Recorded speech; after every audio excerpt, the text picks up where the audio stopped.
So welcome everybody to the Department of Medicine Grand Rounds on this Thanksgiving week. And I'm thrilled to see so many people here, given that it is really a holiday week. I am delighted to introduce our guest today, who is Dr. Alistair Erskine, who was recruited to Emory in March of this year to hold the newly created positions of Chief Information and Digital Officer at Emory Healthcare, and also Vice President for Digital Health at Emory University. Dr. Erskine earned his MD from the Virginia Commonwealth University School of Medicine and completed his residency in medicine pediatrics at Brown. He also holds an MBA from MIT. He is triply board certified in internal medicine pediatrics, and I didn't know you could get board certified in clinical informatics, so I learned that from your bio today. Indeed. In his life, he has served as the Chief Informatics Officer at Geisinger Health System and the Associate Dean of Medical Informatics at Virginia Commonwealth University. But most recently, before we snatched him away, he was the Chief Digital Officer of Mass General Brigham.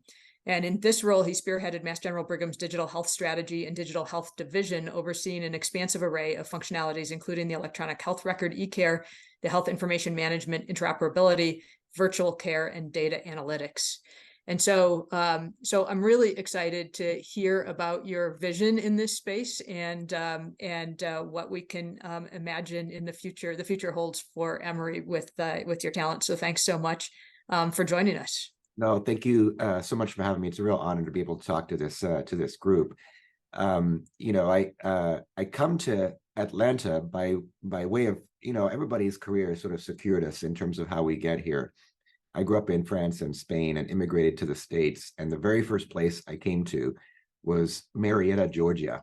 When I got off the plane, I was there for about 3 months, watched a lot of reruns of Dallas at the time, I think I remember, and then ended up going to Virginia and continuing my career there.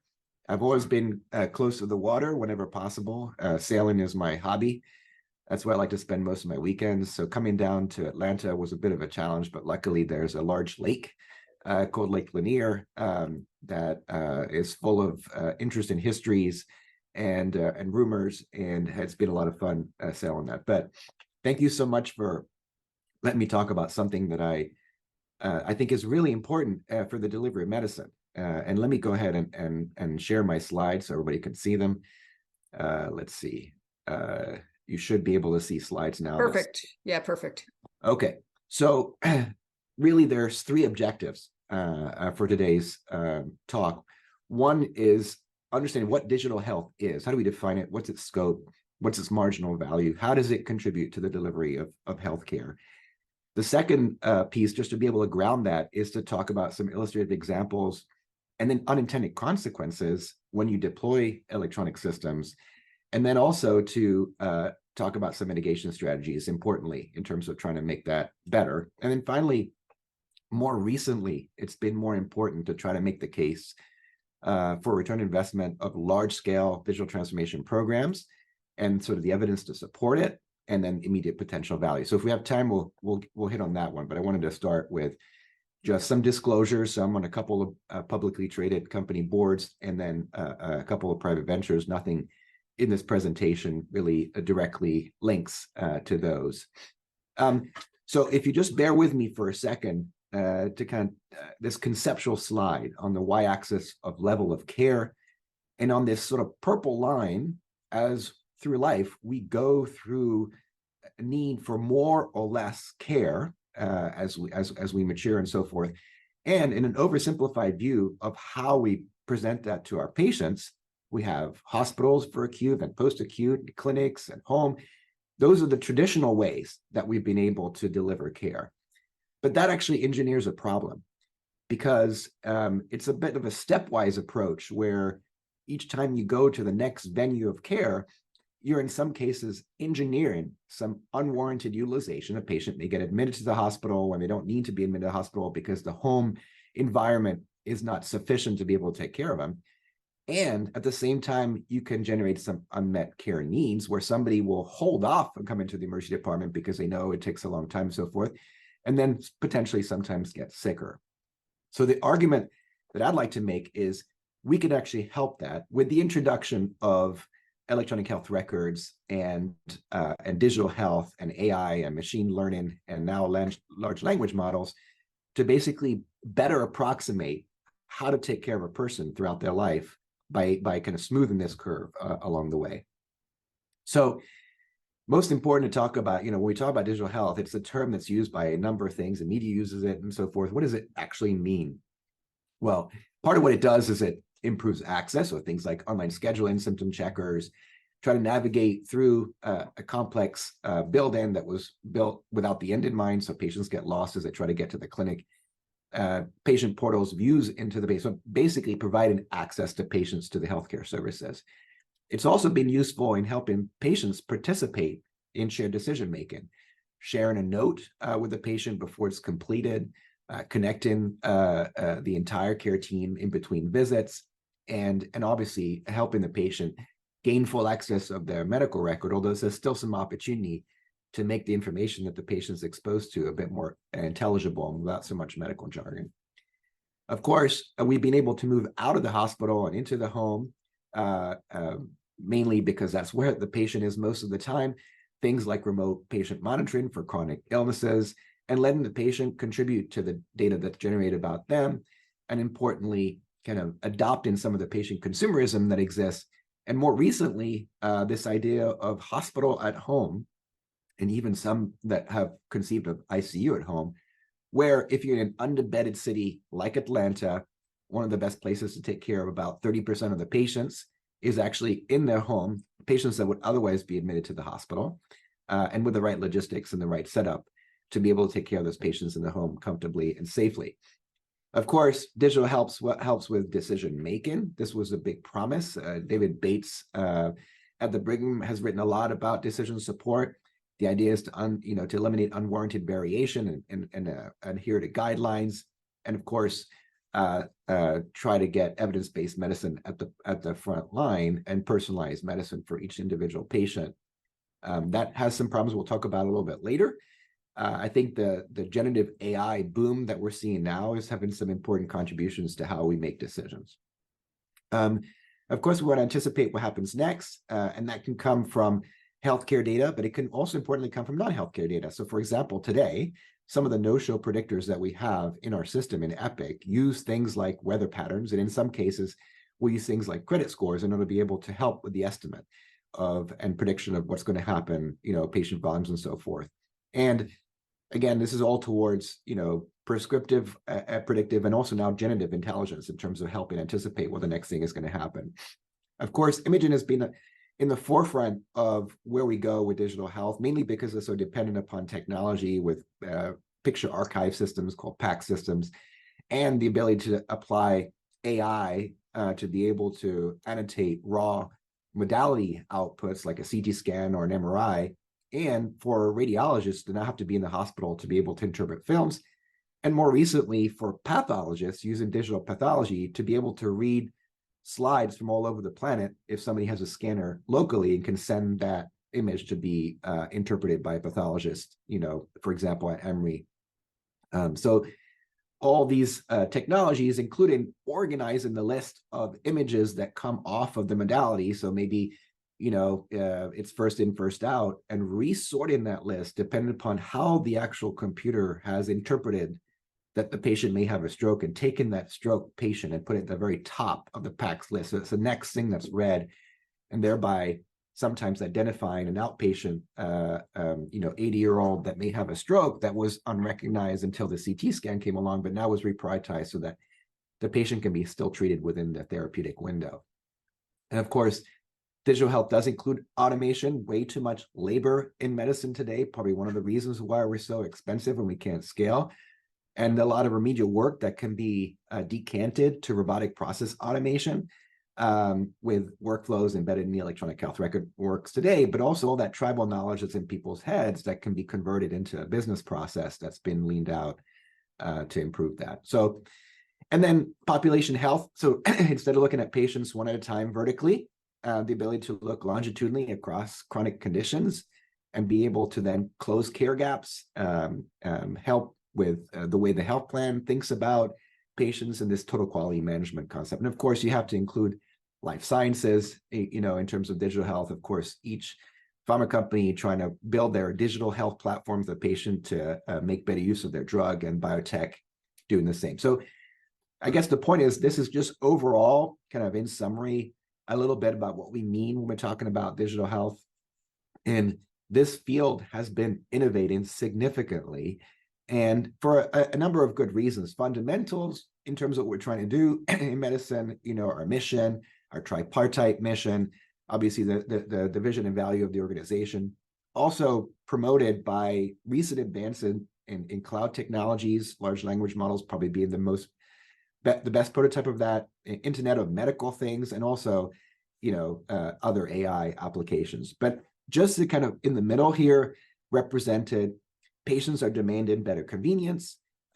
There's also this opportunity, especially after COVID, to have synchronous and asynchronous type of virtual care offering, trying to make sure when it comes to patient that we don't engineer a virtual divide by introducing technology that's smartphone dependent, for example, and doesn't give the opportunity to those who don't have a smartphone to still participate. So we all have to think about, when we're deploying technology, how do we make sure that it's useful on the smartphone, but there's some other option for folks that have, two-way texting, for example.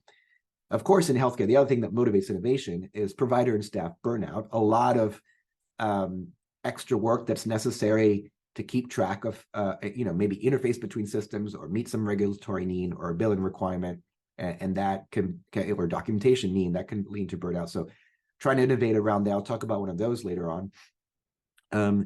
With the workforce shortage, especially with nurses, but also with other administrators and other clinicians, trying to think about ways to become more efficient. There's margin pressures. There's new entrants that are coming in that are nibbling away at the digital natives in terms of the patients. Those new entrants come in with a different mission in terms of what it's trying to accomplish. Typically, academic medical center is trying to bring all patients in, not just those that have the ability to pay or are digital natives. And then there's a push with regulation from the government or value-based care, the desire to become less addicted to the fee-for-service model, one that actually encourages the whole system to work on value. People worry about things like data breaches and digital fragmentation. Of course, we're trying to engineer unwarranted variation out of care. And so all those things combined is why this field is so constantly, bringing in billions of dollars of digital health investment in startups. We've all seen the flurry of those at various different conferences as people are trying to get their application in front of those of us who have to purchase them. But anyway, this flurry of activity has been great, and keeps the system nimble and advancing. I just wanted to share for Emory the way to approach how we're organizing our work, given this deluge of different options that come at us with all these digital health companies, is we've actually broken things out into a capability model, application density, maturity, and target platform. And I'll talk about each one really briefly. This capability model is a way of saying, all right, what are all the things that an academic medical center needs to be able to do? And this is level 2. There's an additional level of detail here underneath this, but trying to understand what are the things that the health system needs to do, broken down into the care management aspects and the support aspects. And then what are the applications that, if we were to apply everything that we currently have, how many apps does it take to take care of each one of these? And then does that make sense? Is there duplication in those applications? There are some things that are not being met. And after going through that exercise, we can then, and we've done this, we can then go through and look at, okay, for each of those different components, where are we behind and where are we leading? And in this case, I'll venture to say that we're probably not leading in any area in the digital space.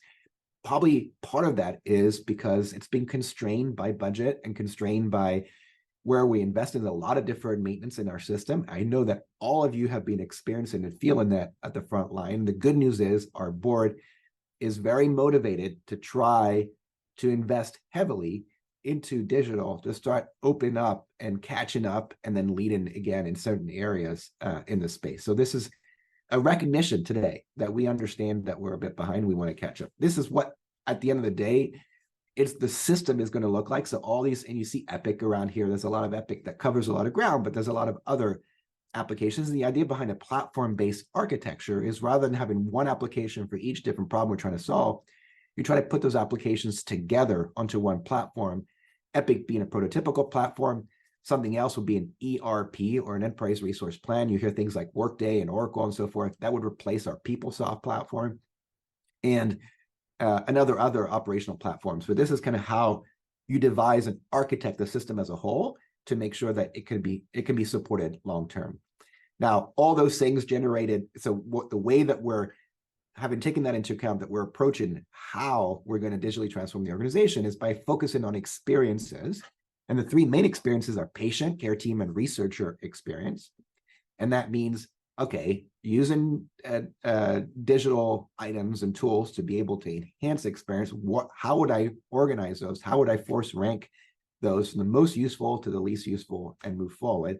And of course, those experiences are supported by the financial health of the organization that also requires digital tools and a unified data ecosystem and a platform-based architecture we just saw.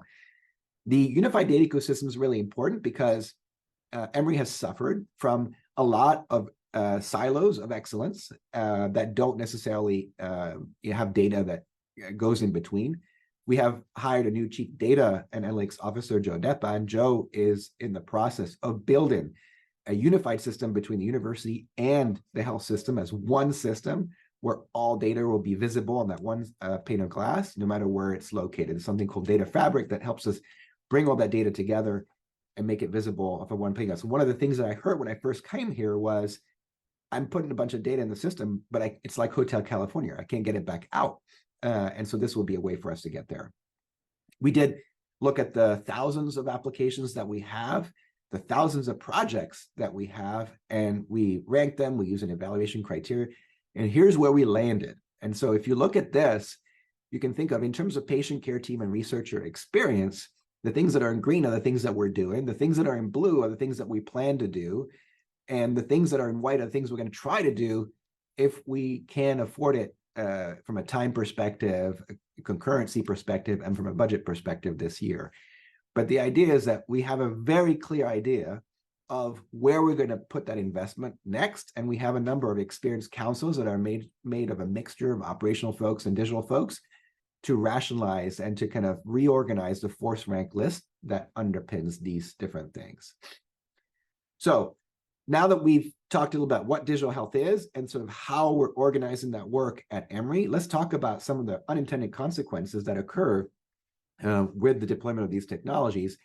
And for those of you who've been in the system for a while, you'll know this is what the electronic health record looked like in the past. I grew up in this system, so I'm starting to date myself. It had a little light pen, you would touch the thing. It was super fast, but you needed about 20 screens to get through a workflow. So clearly we've made some progress along the way. But the interesting thing is, despite the progress that we've made along the way, there's still some technologies that refuse to let go. We can't open a clinic without a fax machine, even though we've had interoperability for many years. People still primarily use the phone as opposed to, airline industry, people are doing most of the check-in online. And, even pagers are still heavily used in the hospital, even though most clinicians have smartphones, and the paging companies are like begging us to give up the pagers because they can't find parts for it. Some people still use dictaphone, even though we have ambient listening and natural language processing. We give out CD-ROMs to patients, even though you can't buy a computer with a CD-ROM anymore. And we have some legacy equipment like an EEG machine that's still on Windows XP that there are some new alternatives for it. So this incumbent of technology, it takes a long time for technology to be adopted by healthcare, and it takes a long time for it to be unadopted when newer options come along. Now, the government came in, the government's here and we're here to help with the Cures Act. And the intent of the Cures Act was to make information more accessible to patients and clinicians, and to make sure that health IT developers, so companies like Epic and others, were in a position where they had to share data in a certain way. They couldn't kind of be a closed garden. And this has been going on for several different years. And you get the government involved, it involves having to measure that you've been successful. And this eye chart is just to illustrate the fact that's only, the meaningful use work that was being done engineers a brand new type of burnout in terms of trying to meet the regulatory demands that the government needs to impose to make sure there's accountability behind, the incentives and so forth. All this data that gets digitized means that now it's eligible for breach. So we put in fact, at Emory in the past couple of weeks, we've just turned on a brand new capability we didn't have. It's called the Security Operations Center. And what the Security Operations Center does, it sits on every single machine and monitors what's going on the machine. And if there's a hack onto that machine, the way the hack works typically is it bounces from machine to machine and then propagates throughout the entire system and does it like a ransomware attack of the entire organization. With the Security Operations Center and a bunch of folks that are looking at it 24/7, they actually can see if there's unusual activity with one machine and immediately within minutes, corner that machine off before it has a chance to propagate. And because we know it takes about 78 minutes for an attack to propagate across the whole thing. It used to take days and then hours, and it's gotten to the point where the hackers are so sophisticated that you actually need these real-time systems. So anyway, that's our way to prevent a hack, and there's some other things that we're going to do that. But as you can tell, people get worried. Wait, my data's online. I hear about breaches all the time, and that is an unintended consequence that obviously we don't want to have. The other thing is, in the early 2000s, there was a lot of best of breed systems, and it kind of created a Gordian knot that needed to be unknotted, and that really caused there to be a consolidation of EHR vendors. So Epic and Cerner and Meditech and these big companies came along to try to solve the problem of multiple different best of breeds that had different problem lists and allergy lists and medication lists that had to be communicated. But some have argued that that actually has also limited the amount of innovation that can occur. And instead of innovation occurring across the planet, it's only happening within these particular vendors. If you look at the research done on clinical burnout, you'll find that high exhaustion, high cynicism, lack of agency over one's schedule, and just the amount of administrative time that's spent are things that are really providing that more injury and burning out clinicians, and we certainly see that in practice. And in fact, even things like notes, there's a lot of note bloat, so people copy and paste information just to be able to try to keep up with the regulatory needs in the note. If you look at the United States as opposed to international, my sister's an ortho surgeon in France, and we laugh about comparing what she has to write versus what I have to write on a note. And you can see here in the US, we're clearly, substantially longer notes. And it's not necessarily because we're incredibly good at creating a narrative. It's because it has to include a bunch of additional information to satisfy, billing and regulatory needs.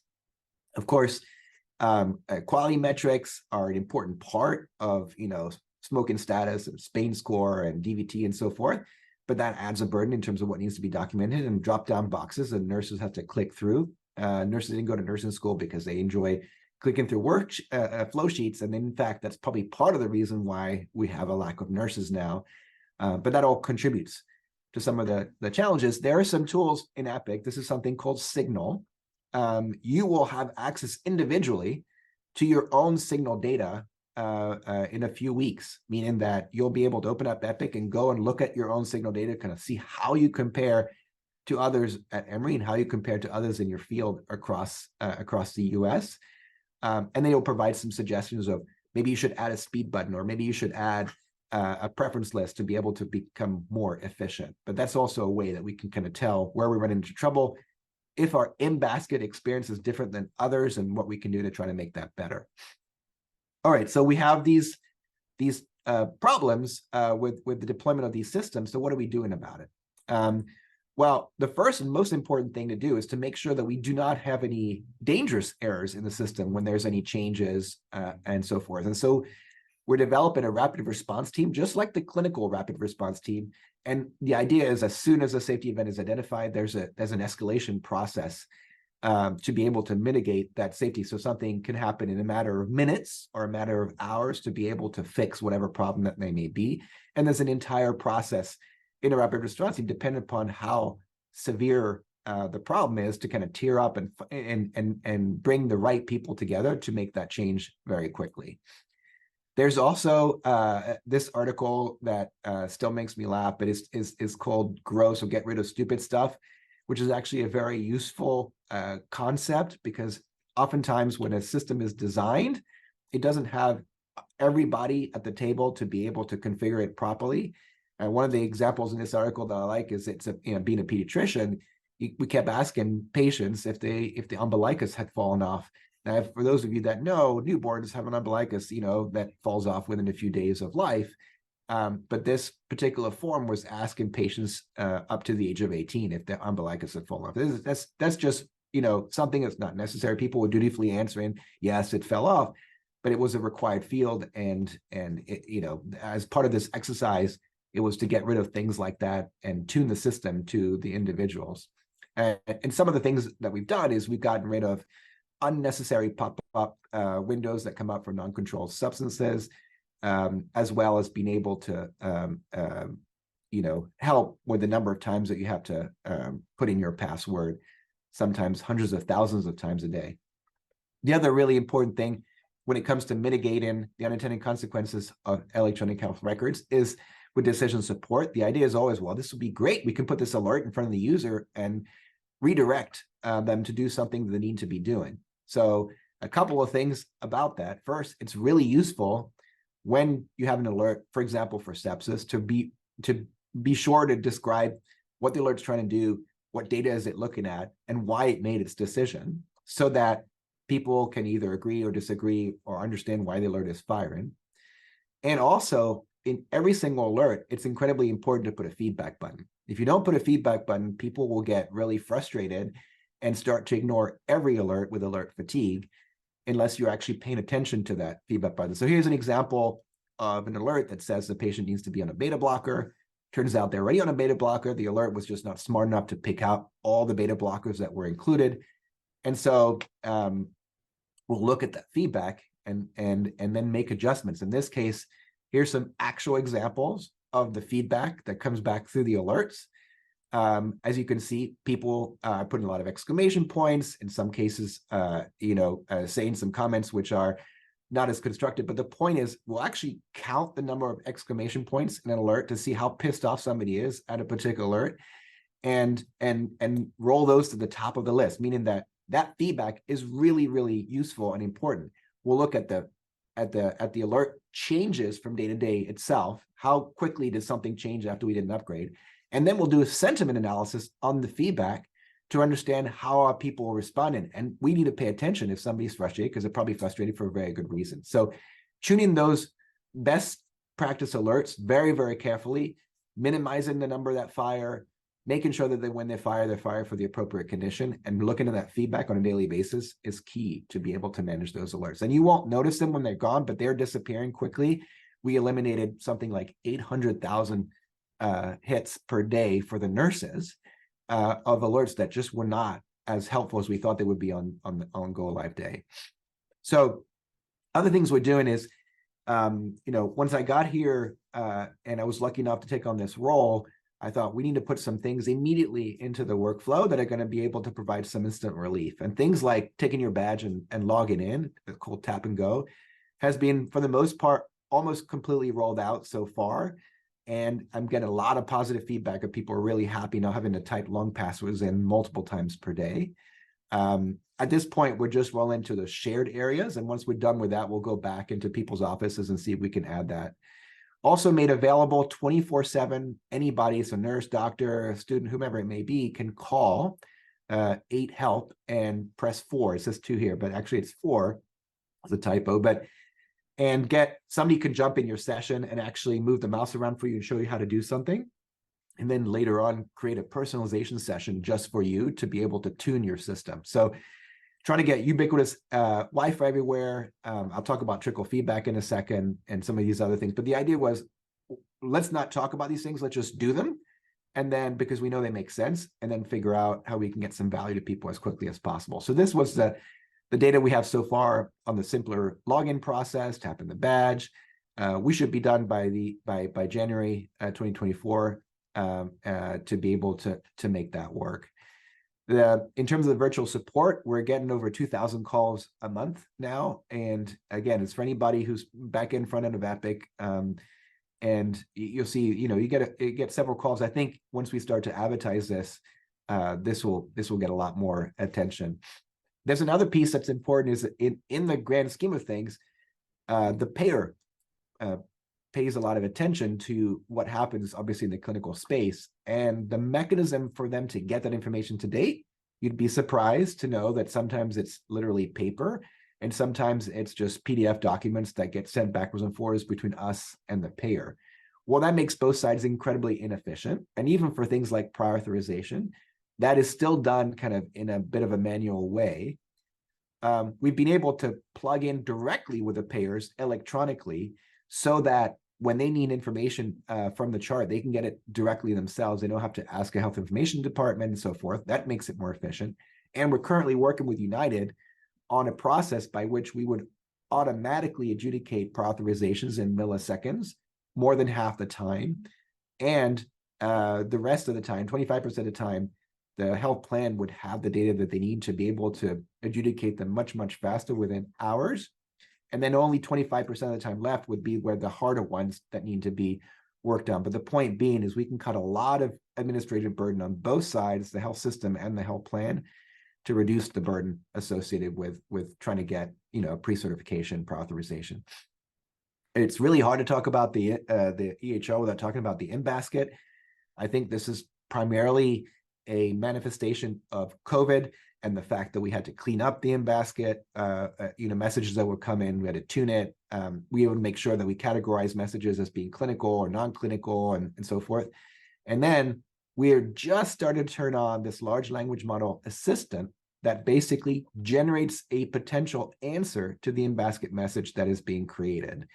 And the idea being is just quicker to already have something written. You can edit or you can delete and write your own. But the point being is that it would help people respond. And potentially, there's even some data, interestingly, from UC San Diego that speaks to the fact that the messages that are coming from the bot tend to be more empathetic than the messages that are coming from the humans that are very busy and don't have time to put in all the thank yous that a bot chooses to do. But the point being is, in practice, we'll have to see if this automagical response to these in-basket messages is actually helpful or not. One way that we're definitely helping our patients is by putting our inventory of appointments online. We've gone from less than 1% to now it's 5.5% of appointments that are online, and some of those appointments are being directly booked, meaning I'm a new patient, I'm coming to Emory, I want to go see a cardiologist. I can do that directly off the website without having to talk to anybody, and then go to my visit. So those are things that didn't exist 6 months ago, and this is really attributable to the effort of Sarah Keir and Daniel on her team in the patient access spaces that have been working on this. If you didn't know, and if you don't use Doximity, we do have a Doximity Enterprise. If you're using something like Chat GPT, to be able to, write letters and things like this, just know that there's a HIPAA compliant version of ChatGPT that's available to you. I have the address listed here, and the point is that it's designed for, a practice that's trying to write a letter, a referral letter, or an insurance company has provided a denial, so it's a denial appeal letter and so forth. And then it has on the right-hand column all the various different numbers for the insurance companies to send that. But it can be used for anything. And actually, it does not restrict it to just that. You can use it for anything that ChatGPT could handle. It's just that the data doesn't go anywhere. It doesn't feed into the public domain, so it's safe to put the information in here. Other things that are underway, it turns out when we purchased Epic, we had a number of Epic dashboards. We didn't turn them on. We didn't validate them. Some of them are very useful. So we've gone through the process. Now we've already validated about 120 technically validated and operationally valid dashboards. And so now the operation is starting to use those. Before that, to some degree, it was flying blind because once we flipped from Cerner to Epic, we didn't have the dashboards that we needed. There'll be more of that work going on, and Joe Deppa, our Chief Data Officer, is working on Epic-specific dashboards, but also dashboards that aggregate data from a number of different sources beyond Epic. We also now support the Mac.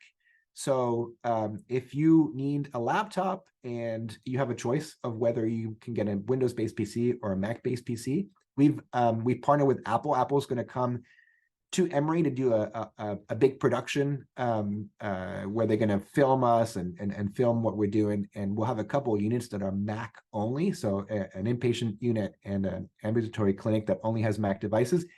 And the idea is to try to introduce alongside Windows-based devices, Mac-based devices for those that prefer to use that and are happier in that ecosystem.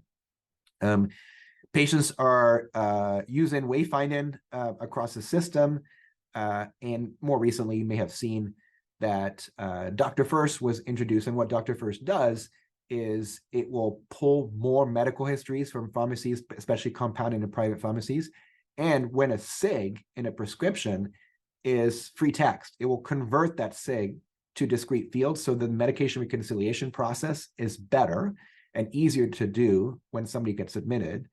And it will also notify the patient when a prescription is sent to a pharmacy. The patient will get an SMS message saying, hey, by the way, your medication has just been prescribed, head over to CVS, and it will give some instructions about what the medication is for.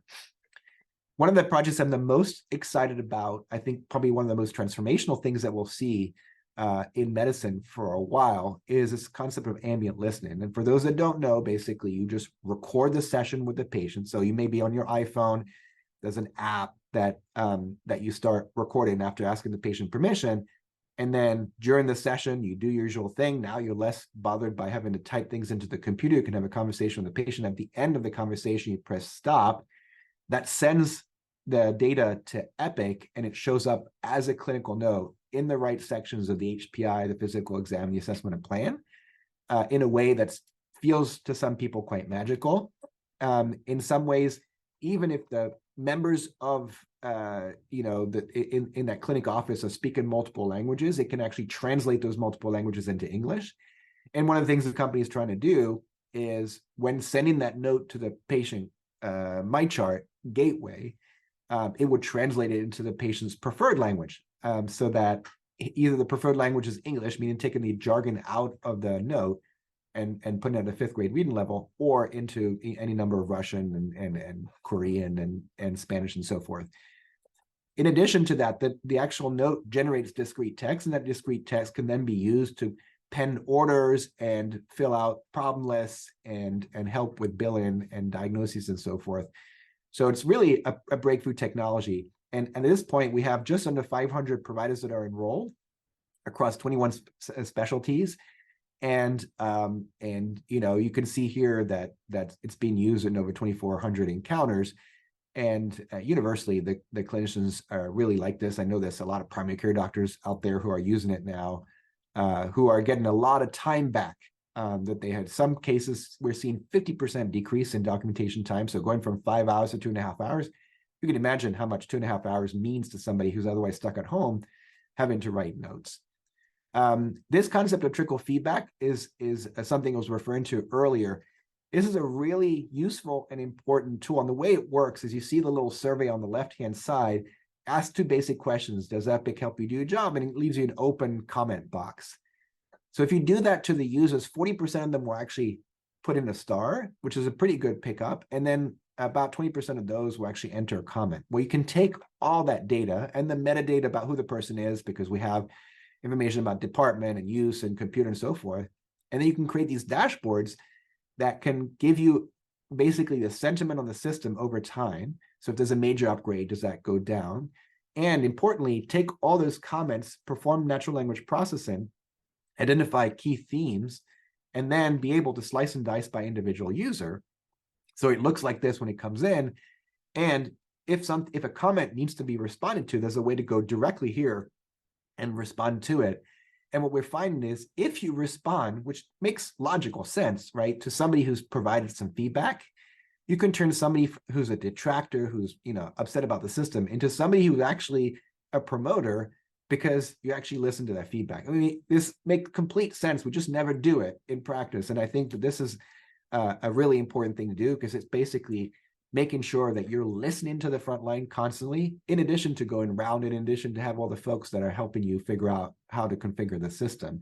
It's just this trickle feedback concept. And the reason it's called trickle is because you only touching 40 people, staff members per day, but across an entire year, you've hit everybody at least once. So it's a way of kind of getting daily sentiment of the system.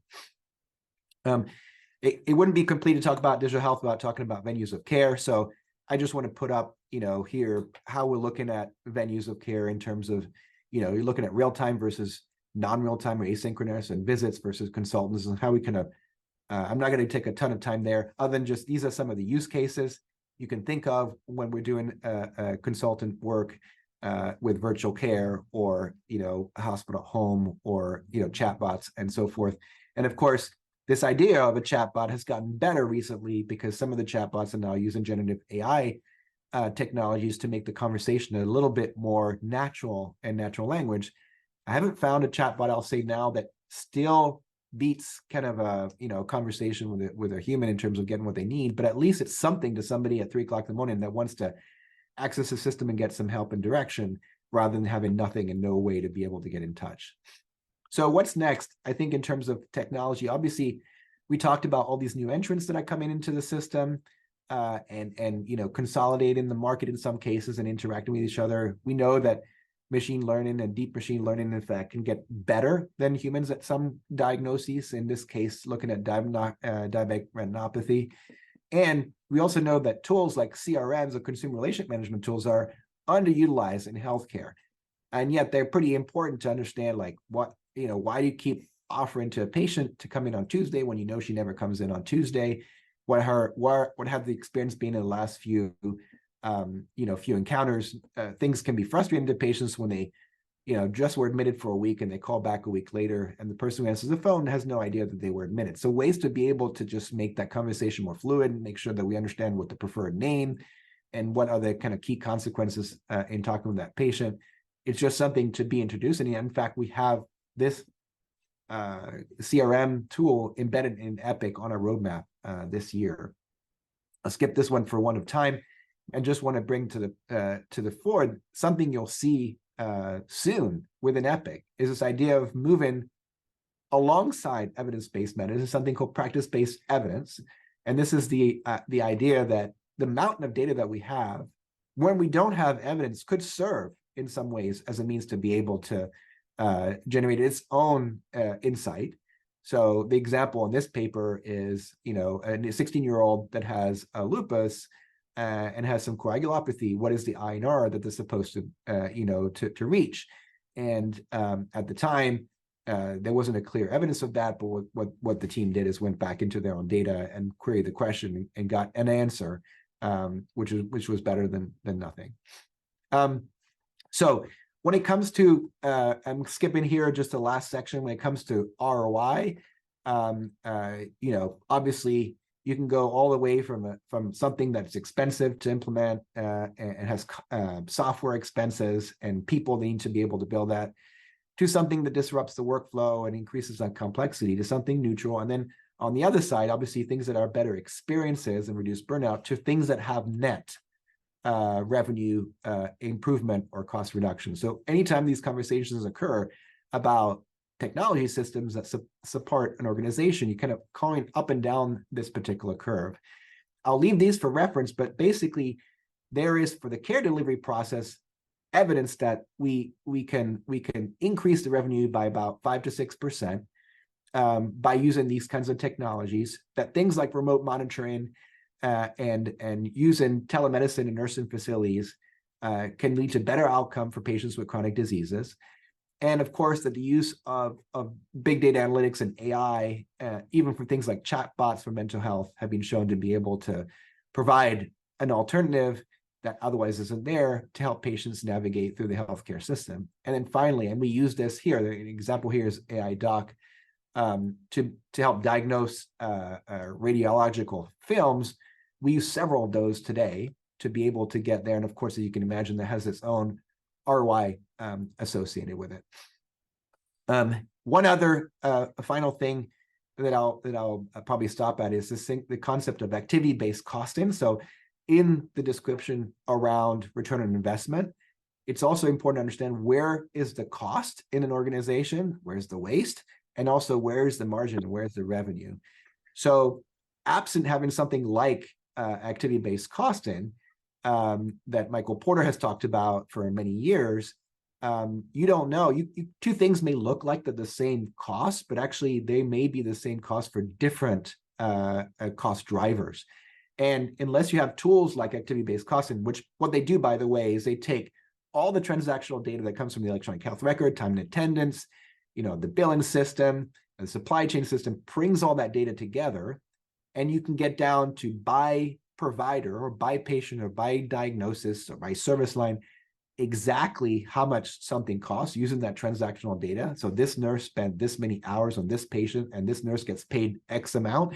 Therefore, this is the amount attributable to that patient. And you can get to a very detailed understanding of cost.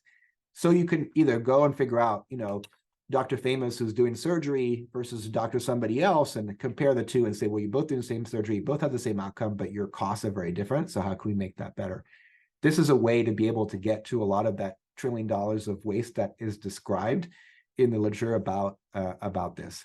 And of course, when you have a better understanding and a numeric value for cost, you have issues that you can digitize proms, you can digitize quality with ECQMs, you can start to create that elusive value equation in healthcare to be able to figure out where the value is. So I'm going to go ahead and stop here, just because I want to make sure there's a bit of time for some questions. I'll leave the slides made available to everybody. There's probably 100 more slides that have reference information in them, just so that people can have definitions and things. But I just wanted to make sure that we left a little bit of time for questions. Great, thank you so much. Feel free again to put questions in the chat or raise your hand. And I see our chair, Dr. Stevens, has raised his hand. Great. Thank you very much, Alistair, for, in my view, helping to lead us out of the wilderness. We really appreciate your being here and your insights.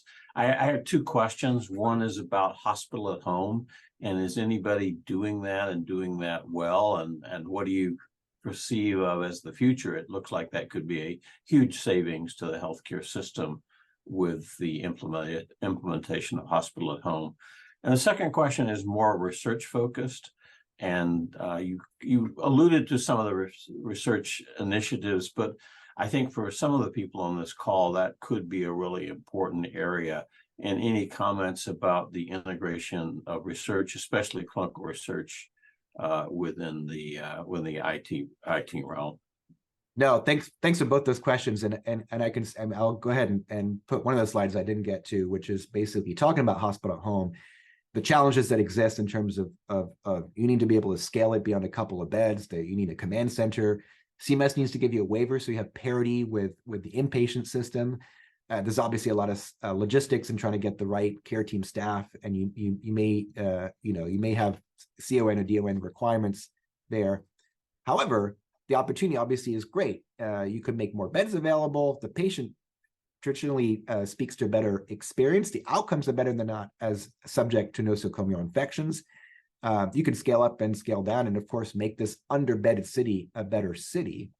And so for Emory, it's reasonable to think that there's at least probably 20 to 30% of patients that are admitted that probably could be hospital home. Even if you decided to take 10% of that, which would be a third of that, you'd probably be very safe. We'd have to get a CMS waiver to get parity, and we'd have to find a vendor that can help us with the command center and be able to get all the operations aspects involved. But we can try this kind of technology out in a very small scale, and if we decide that it works, we can scale up.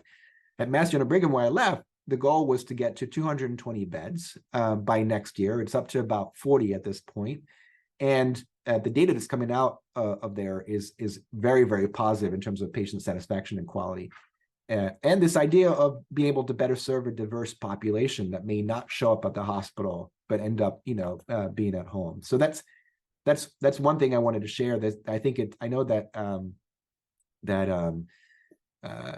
Sarah DeCaro, who helps with care management, is looking at Dispatch Health, and Dispatch Health is one of the companies that helps you with setting up hospital homes. So we're dipping our toe. And to your point about modernizing, I think we should go there much, much faster, because I think the alternative is to have our emergency departments that are full of patients with a terrible patient experience, despite the strong effort of anybody in the ED to try to make that better.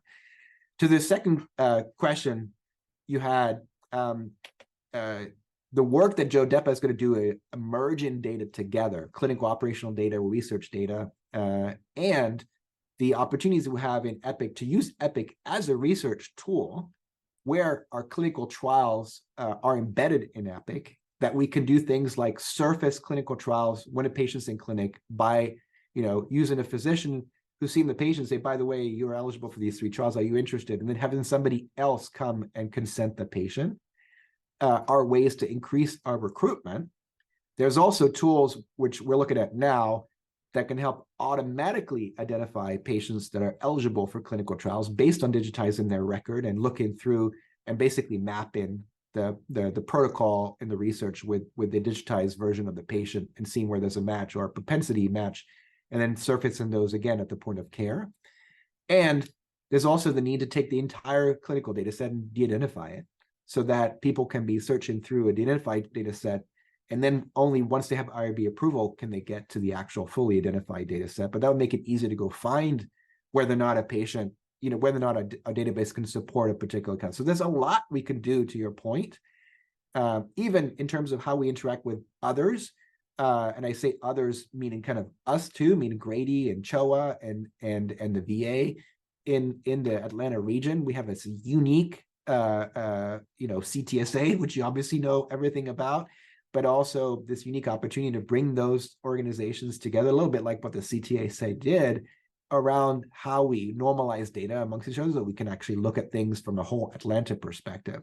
So there's so much opportunity there. I think maybe some of the early work is to look at Encore and to look at our how we set that up and to try to, and I know that Colleen Kraft is working hard, and she's been fantastic in kind of digging into that with Robin and others to try to understand, are there some opportunities to better interface Encore with Epic and with PeopleSoft Compass? Are there some better ways to be able to make the process of submitting an application less of a black box in terms of what happens to it before it actually comes out the other end? So there's a lot of work to do. Thank you. We've just talked a lot about sort of the clinical mission, and we've talked about the research mission. And I noticed on your slides that educational teaching mission was grayed out. And our residents and fellows are an enormous part of our care delivery system, and medical students additionally need to interface with Epic and the EHR and learn medicine in that way. So how do we, what has your experience been factoring these learners into the care, thinking about how we create care teams that actually recognize that there are trainees as important, leads or first calls and so on? How do we factor in medical students writing notes where they need to actually go through the thought process, et cetera? So have you thought about how to integrate the systems with the educational mission as well? Yeah, it's totally critical to include the tripartite mission in everything that we do as an academic medical center. One of the beauties of our system is the fact that we're actually quite tight as an academic medical center, as opposed to others that are trying to think about how to split up and so forth. So it would make sense for us to fully take advantage of that. And for medical students, there's a couple of things. First of all, Epic for the first time is offering Lyceum, which is basically a version of Epic designed for students, for them to understand and learn how to, as part of their learning process, how to navigate an electronic health record. So this is such an important part of what they do. I've always thought that a clever way to kind of load a curriculum, to learn about heart failure, is actually to load a sample EHR with heart failure patients, and then go ask the student to go find the information as they would as a clinician. Going to look up the echo and look up the lab result and look up the BMP and look up all these other, the notes from the cardiologist, whatever it may be, as a way to learn about heart failure. But I think that when it comes to students using the system, we should push the envelope and make sure that students are fully experiencing all the things they need to do, especially when they're a fourth year student and they get a little bit more of that, that leeway, because the more they do that, the less of a shock they get on day one of their internship. And also, we have ways we can say, all right, the student can write their note, but other clinicians can take portions of that note, like the social history and other things, for their own note. So the student doesn't feel like they're just doing something in education. They also contribute into the care of that patient. So to your point, And also, by the way, the reason that the Kip Bailey model was grayed out is because the idea was next is to have the School of Medicine do the same exercise with the folks that helped us, and then to do that for the rest of the organization. And I kind of stalled out at one point, and I'm anxious to go forward. I know Heather MBS too, because I think it's an important piece of work, but I didn't want to do it kind of what I didn't want to do is try to do this kind of in an incomplete way, but rather make room for saying, I'm missing this piece. Here's why this is on there so that we can actually complete it later. No, great, thanks. And yes, I appreciate seeing it on the slide, making it clear you're thinking about it. That's right. We're at the top of the hour, so I really want to thank you so much for this talk today and for sort of bringing us all up to speed on digital health and what your vision for Emory is. Great. Thank you so much for the invitation. Great. Happy Thanksgiving, everybody.